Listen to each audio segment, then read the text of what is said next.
En Entrevistas Bio Bio hoy vamos a hablar sobre un tema que está siendo analizado sobre todo al interior de las organizaciones laborales, es decir, de las empresas, pero también de estamentos públicos. Atañe a estamentos públicos esta ley. Todo eso lo vamos a resolver hoy, o al menos vamos a tener una pincelada de lo que vamos a hablar. ¿A qué me refiero? La ley Karim. Es la ley, la voy a leer para no cometer el error, 21.643, que modifica el Código del Trabajo en materia de prevención, investigación y sanciones del acoso laboral, sexual y violencia en el trabajo. Es decir, todo lo que ocurre puertas adentro de una oficina, de una fábrica, de una empresa, de los trabajadores que están con artículo 22, que pueden trabajar desde su casa, o tal vez que son vendedores, que están en la calle, pero que se relacionan con sus jefaturas. Es entre los colegas, cuáles son las subjetividades que pueden haber, que lo han dicho asociaciones de empresarios y de microempresarios respecto a lo que puede ser subjetivo, respecto a cómo lo mira una persona versus otra. ¿Quién puede cometer parte de estas faltas? Bueno, se lo vamos a preguntarle. Tenemos muchas preguntas, en verdad. Es Arnaldo Canales, él es director ejecutivo de la Fundación Liderazgo Chile, que está en contacto vía Zoom con nosotros. ¿Cómo está, Arnaldo? Néstor Aburto por acá. Muchas gracias por esta conversación. Muchas gracias, Néstor, por el espacio y sin duda un tema, como tú dices, tan importante porque tiene varios bemoles que tienen que ver con el rol del empleador, pero también de cómo hoy día las coyunturas de los trabajadores pueden ser vistas también como un factor de riesgo frente a las buenas prácticas laborales. Y de hecho, Arnaldo, hoy día, hay que decirlo, también tenemos que ser transparentes, incluso en organizaciones como los medios de comunicación, se dice, oye, esto será aplicable con la ley Karim, los llamados telefónicos, las polémicas entre colegas, qué tipos de polémica, esto está pasando también en las empresas, en bufetes de abogados, bueno, tenemos mucho que conversar, pero antes, Arnaldo, solo para tener un barniz, para quienes nos están viendo, ¿de dónde nace esta ley? Esta ley nace de los hechos ocurridos del año 2019, que buscan justamente erradicar el acoso sexual, laboral y la violencia del trabajo, tanto en el sector privado como en el público. Y esto es muy importante porque es una ley que también ataña al sector público. Y se reconoce por qué como ley Karim. Bueno, porque es una funcionaria que su nombre era Karim Salgado, es tecnóloga en enfermería de nivel superior, que son conocidas como TENS dentro de los hospitales, los recintos de salud, y ella, a juicio de los familiares y sus propios relatos, era víctima de acoso en su trabajo. Y por eso, finalmente, ella se quita lamentablemente la vida, y ahí es donde se toma el nombre de ley Karim, y finalmente se tramitó en el Congreso y terminó siendo ley de la República. Lo primero que quiero saber, Arnaldo, si usted nos puede orientar después de que ha salido de cómo va a funcionar esta ley, o sea, su reglamento, entra en marcha ahora en agosto. Esto, ¿cómo lo observan ustedes y qué debería cambiar del comportamiento general? Hablemos de lo general para después ir a lo particular respecto a lo que debería pasar con esta entrada en vigencia de la ley Karim. Bueno, primero yo tengo una experiencia personal dirigiendo y gerenciando distintos entornos laborales, por lo cual también tengo una mirada desde el mundo laboral, donde entiendo al empresariado y también me pongo en el rol del trabajador. Y en términos bien concretos, adoptar medidas de prevención que incorporan reglamento y protocolos de actuación frente a cualquier tipo de vulneración de derechos implica ciertos espacios donde los marcos regulatorios muchas veces se escapan.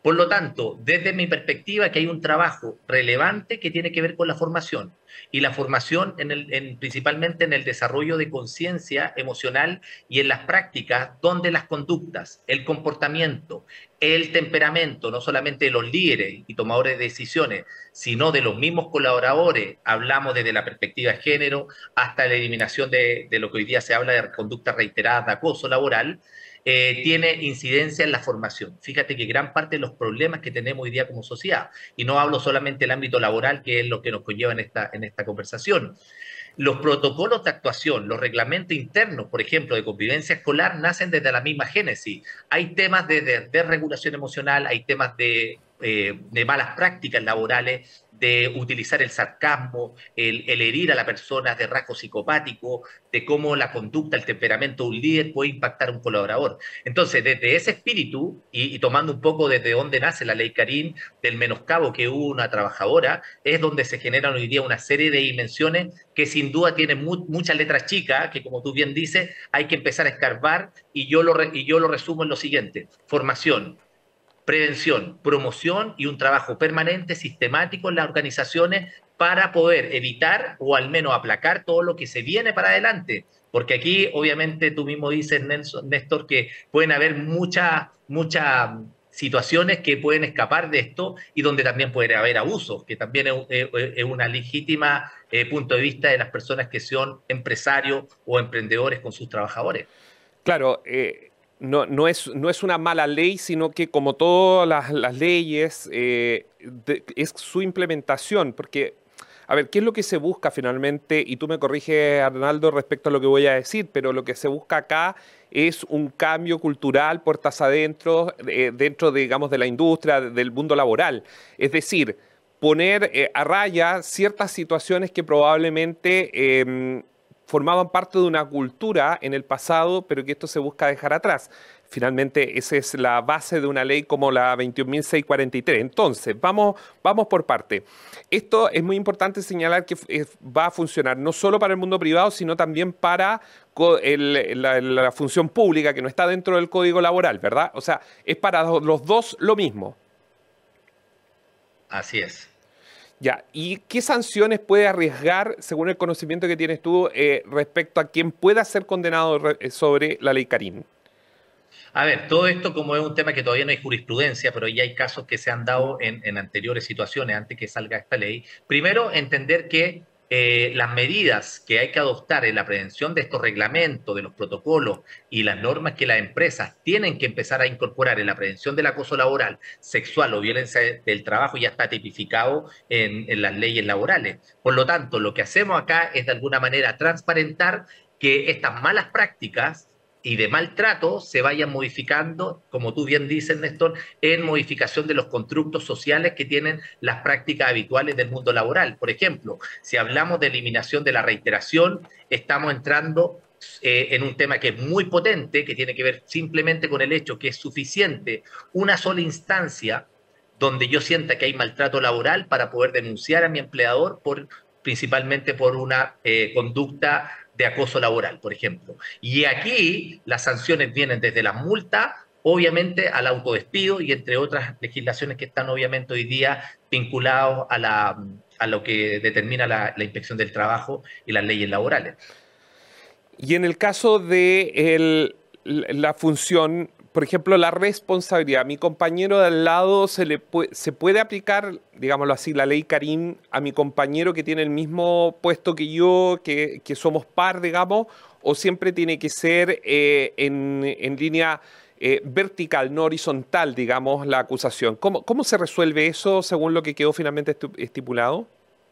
Bueno, lo que nosotros hemos visto dentro de lo que ya existe están los reglamentos internos, ¿Mm? principalmente, y los códigos de ética que muchas empresas ya tienen, pero gran parte de las situaciones que vivimos, la horizontalidad de cargo en pareja, hay un trabajo interno. Y ahí tiene que ser la misma empresa que garantice, por eso yo te hacía la analogía con lo que hoy día existe en convivencia escolar, es exactamente lo mismo. Si un colega me denuncia por acoso laboral o acoso sexual a un compañero o compañera, la empresa debe tener protocolos que adopten políticas internas para cumplir estas disposiciones legales que están en la ley Karim. Por lo tanto, aquí es fundamental implementar un protocolo que sea conocido, que sea transparente, que permita identificar estos riesgos, pero además que este tipo de conducta además tenga un trabajo en la prevención y sobre todo en no etiquetar principalmente una mirada punitiva, que pasa mucho, por eso yo te quiero hacer, hago mucho este ejemplo de no tan castigadora, porque efectivamente las malas prácticas que hoy día existen en el mundo laboral vienen antecedidas por un constructo social que está arraigado. El sarcasmo, la ironía son parte de la realidad cultural que tiene Chile. Si tú llegas tarde a un trabajo, te voy a poner un ejemplo muy doméstico, Néstor, si tú llegas a un trabajo y tu jefe te dice mucho trabajo o saliste o te tira una ironía, muchas veces tú puedes sentir un menoscabo frente a eso, eso y eventualmente esos cambios de conducta hay que modificar. Por lo tanto, la primera parte entre los pares es la misma empresa que es la que tiene que tomar a través de estos protocolos, reglamento interno, modificaciones para que efectivamente, como dice la ley, se investigue, se sancione el acoso laboral y si hay violencia en el trabajo. Y en el caso de que sean tomadores de decisiones, que donde tienen una posición mucho más fuerte por el rol vertical que tienen frente al mando que desempeñan, también pueden ser considerados como acoso y las restricciones obviamente injustificadas de la libertad de expresión de un trabajador, de no dejarlo hablar, separación forzada de sus funciones, muchas veces lo asignan a cargos distintos, los cambian de sucursales, no le hablan, bueno, y hay muchas otras prácticas que podríamos conversar. Y vamos a conversar justamente en el siguiente bloque porque se me vienen muchas situaciones que ocurren o que pueden estar ocurriendo dentro de las empresas. Efectivamente, actualmente se puede hacer una denuncia sobre acoso laboral, eso es efectivo, se ventila en tribunales, hay jurisprudencia incluso de fallos respecto a lo que ha ordenado los tribunales, tanto laborales o instancias superiores respecto a hechos denunciados. Entonces, ¿cómo cambia esto? ¿Cuál es? Arnaldo nos estaba contando algo bien interesante y que lo han estado trabajando las empresas, que es con estos protocolos de convivencia interno. ¿Cómo se deben hacer? ¿Cómo se debe activar ese protocolo? Es lo que le vamos a preguntar al regreso de esta pausa. No se muevan.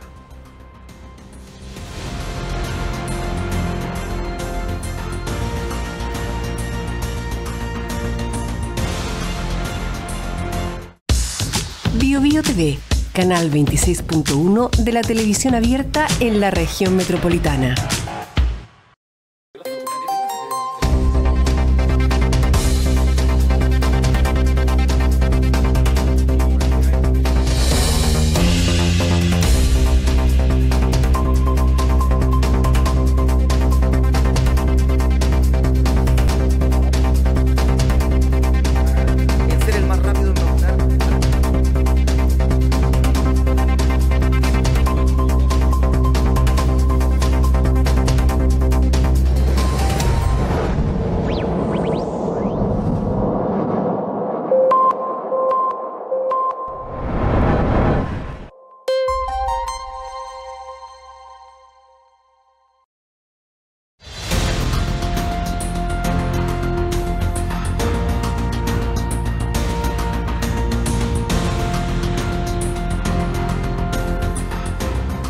Estamos hablando con Arnaldo Canales, director ejecutivo de la Fundación Liderazgo Chile, para entender la aplicabilidad de la ley Karim, cómo va a funcionar esta nueva ley, la ley 21.643. Ha sido un tema de conversación al interior de las empresas para poder normar. Arnaldo, antes de irnos a la pausa comercial, dejaba planteado, entonces, esto es la aplicación de la ley Karim, es la obligatoriedad, digámoslo así, es la obligatoriedad de que todo grupo, digamos, empresa o estamento público tenga un protocolo que probablemente muchos lo tienen, yo creo que hay muchos que lo tienen, pero se ajuste mucho más al detalle y de mayor conocimiento transversal dentro de los trabajadores para que esto se pueda, no sé si está bien dicho y tú me corriges, Arnaldo, se active dentro de una empresa cuando hay un hecho puntual que se ha denunciado?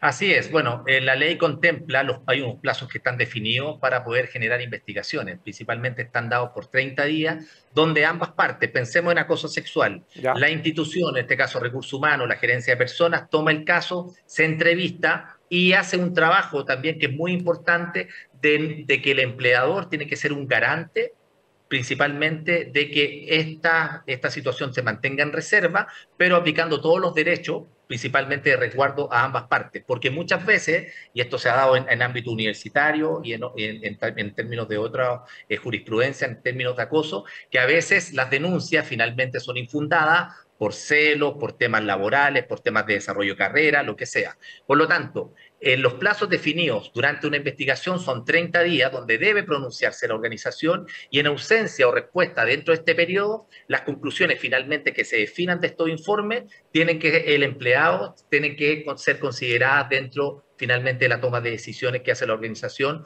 frente a la desvinculación o finalmente, que como tú mismo decías, también los reglamentos internos tienen sanciones, que puede ser amonestación verbal, amonestación escrita, inclusive puede llegar hasta un porcentaje de la renta del trabajador frente a ciertos actos que pueden ir en desmedro también de un colaborador. Pero el tema de fondo, acá yo creo que, insisto en esto, es que lamentablemente hoy día yo creo que muchas organizaciones somos muy reactivos frente a los conflictos, y te lo comento por experiencia. Si hay una denuncia por acoso sexual, por temas de derechos fundamentales o temas de género, las empresas toman el tema una vez que ya han pasado estos hechos y piden la capacitación, la formación, y lamentablemente son saludos a las banderas. Lo que hay detrás del espíritu de la ley Carín es de alguna manera generar un programa sistemático, continuo y permanente de buenas prácticas laborales, que yo creo que detrás de esto es un cambio gradual en el constructo social, como te decía anteriormente, frente a lo que estamos viviendo. Porque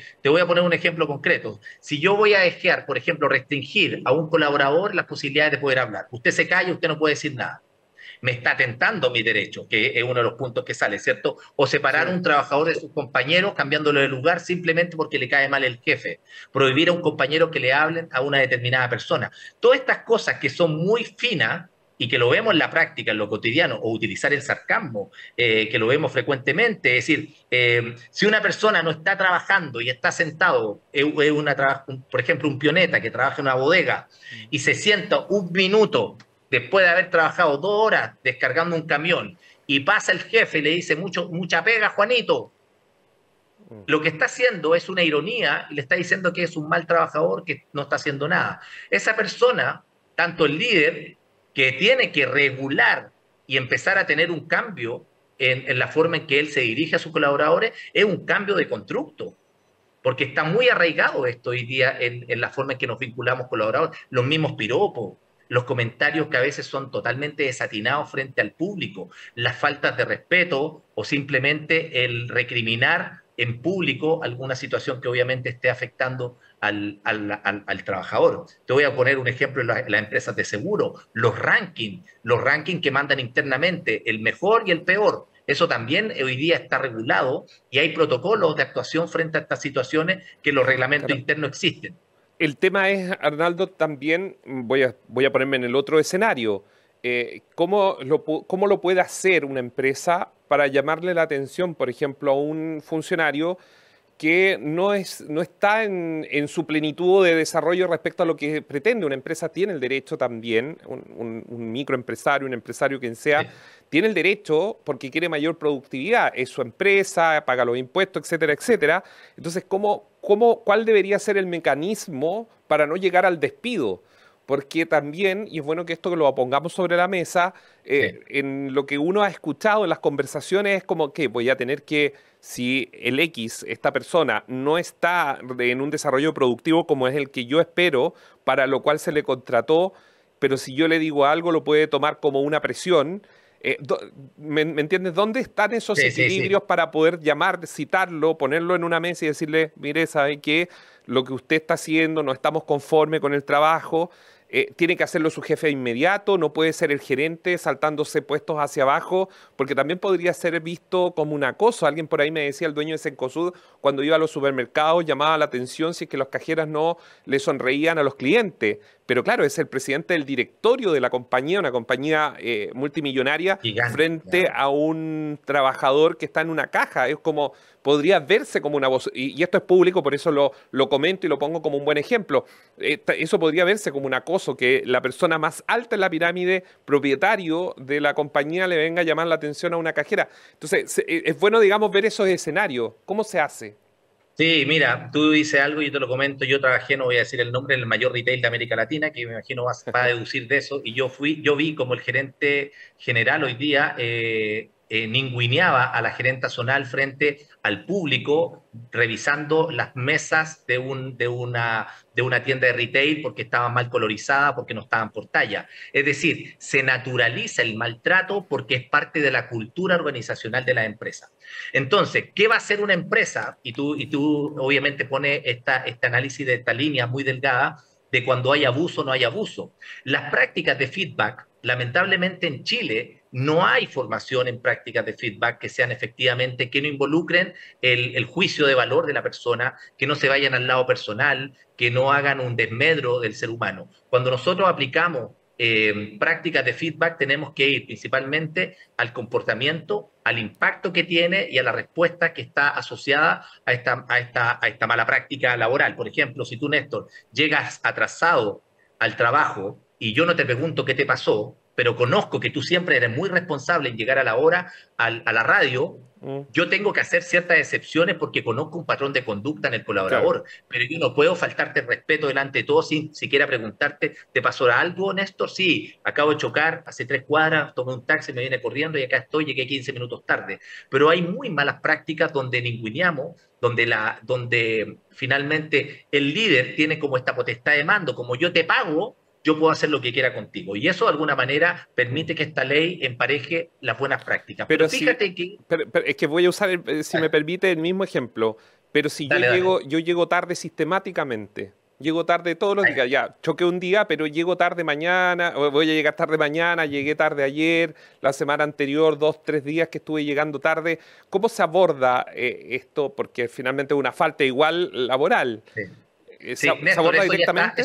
sí, eso está regulado mucho antes de la ley Karim. Lo que hay hoy día, hay protocolos de actuación frente a ciertas sanciones. Se amonesta verbal, Néstor, por favor, no llegues tarde. Ya. Es la tercera vez. Después carta de amonestación sin copia de la inspección. Después carta de amonestación con copia de la inspección y después hay multa. Y el empleador tiene la potestad de desvincularte sin pagarte ni un peso simplemente por no cumplir el contrato de trabajo. Eso es potestad de la empresa privada. Pero te voy a hacer aquí, tomando en consideración lo que tú me acabas de decir, esto también implica las entidades públicas. Y aquí hay un gran problema que lamentablemente es muy difícil poder desvincular a un trabajador público cuando está haciendo mal su trabajo por diferentes razones. Entre eso hay que hacer sumario, están los sindicatos y empezamos ahí, hay una protección finalmente como de escudería, de escudero frente a malas prácticas laborales. Pero en el mundo privado es mucho más fácil. Pero el espíritu de lo punitivo, el espíritu de lo castigador, yo creo que tenemos que, ya está presente, es parte. Lo que yo considero acá que hay que mirar es como una mirada de país y de Estado mucho más amplia en el buen trato en las prácticas laborales. En el mundo del bienestar organizacional, las empresas que incorporan el trabajo, por ejemplo, de culturas del reconocimiento y de buenas prácticas laborales, no solamente generan un sentido de engagement o compromiso laboral, sino bajan la accidentabilidad, aumenta la productividad, generamos más innovación, más creatividad en los equipos. Yo tengo experiencia liderando durante más de 20 años distintos equipos de trabajo y cuando nosotros logramos tener una relación horizontal con nuestro equipo, somos líderes vulnerables, donde me equivoco, donde pido perdón, donde también soy parte de estos eslabones y no soy el dueño del fondo o el patrón de fondo o que yo soy el dueño, te castigo o te premio por el trabajo que hace, cambia radicalmente la mirada que tenemos de laboral que hay con respecto a los tratos. Por eso esta ley, si tú vas al espíritu que mueve cuando incorporamos temas de género, cuando incorporamos el tema de las medidas de resguardo, la atención psicológica, los plazos frente a ciertas situaciones que incorpora la ley o la misma investigación, es buscar que efectivamente las empresas se anticipen a la enfermedad. ¿Y cómo yo me anticipo a la enfermedad?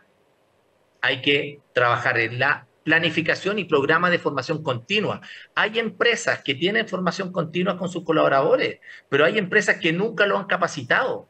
¿Y por qué te digo esto, Néstor? Que aquí viene un poco lo que yo propicio a través de la ONG que dirijo. Si yo tengo que trabajar la asertividad, la escucha activa, la resolución de conflictos, el trabajo en equipo o el propio liderazgo, esto no se enseña en ninguna parte. En la universidad está relegado a una actividad extracurricular. Y finalmente son las empresas que terminan subvencionando esta formación cuando ya tengo 30, 35 años y me enseñan empatía aplicada. Es imposible que un líder de un equipo pueda desarrollar empatía cuando no lo abordé de niño. Por eso el trabajo socioemocional y el desarrollo de conciencia social en este ámbito laboral es tan relevante. Fíjate que ahí veo en el video una empresa, nosotros estuvimos trabajando con la Cámara Chilena de la Construcción el año pasado, y los mandos medios, que son generalmente obreros que ascienden, por ejemplo, a cargos de capataz o dueños de cuadrilla, aprendieron su liderazgo con la forma en que ellos fueron viendo a otros líderes, punitivo, castigadores, faltas de respeto, con garabato y muchas otras malas prácticas que la vemos hasta el día de hoy. Y eso tiene que ir cambiando. Y yo apunto a que esto sea una transformación social gradual, pero donde yo insisto, esto no es de la noche a la mañana, esto es lento y requiere formación de los trabajadores, de los empleados, porque también recuerda que aquí estamos en una letra chica donde también puede haber mucho abuso.